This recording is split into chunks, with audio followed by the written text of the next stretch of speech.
कल्याणमध्ये ठाकरेंच्या शिवसेनेचे आणि मनसेचे कार्यकर्ते एकत्र पलावा पुलाच्या रखडलेल्या कामासंदर्भात एकत्र आंदोलन करत सरकारला विचारला जाब।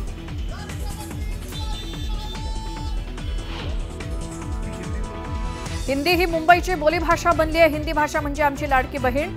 मंत्री प्रताप सरनाईकांच्या वक्तव्यानं नव्या वादाला तोंड फुटण्याची शक्यता।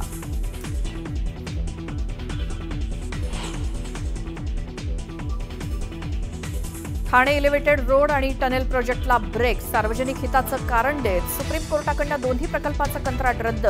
14,000 कोटींच्या निविदा प्रक्रियेत अनियमिततेचा आरोप।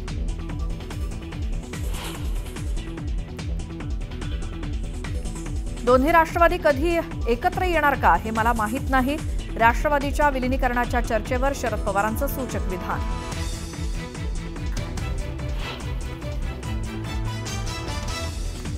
निलेश चव्हाणला 3 जूनपर्यंत पोलीस कोठडी। पुणे शिवाजीनगर न्यायालयानं सुनावली कोठडी।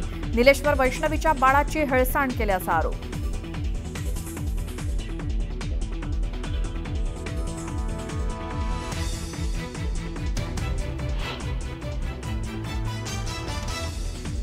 छत्रपती संभाजीनगरमधील दरोड्याप्रकरणी पोलिसांची कारवाई। लड्ढांच्या घरावर पाळत ठेवून माहिती देणाऱ्या देविदास शिंदेला पोलिसांकडून अटक।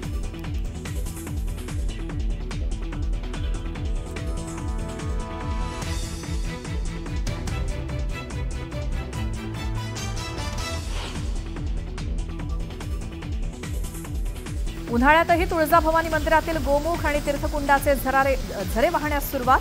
भाविकांमध्ये आनंदाचं वातावरण।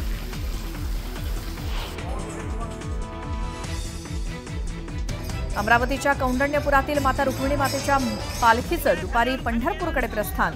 33 दिवसांचा पायी प्रवास करत पोहोचणार पंढरपूरला।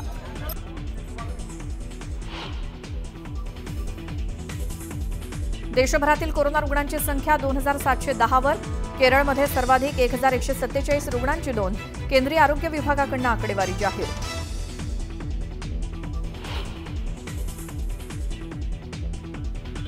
तीनशेव्या जयंतीनिमित्तानं पंतप्रधान नरेंद्र मोदींकडून अहिल्यादेवी होळकरांना अभिवादन। तर मोदींच्या हस्ते भोपाळमध्ये अहिल्याबाईंच्या टपाल तिकिटाचं आणि नाण्याचं अनावरण।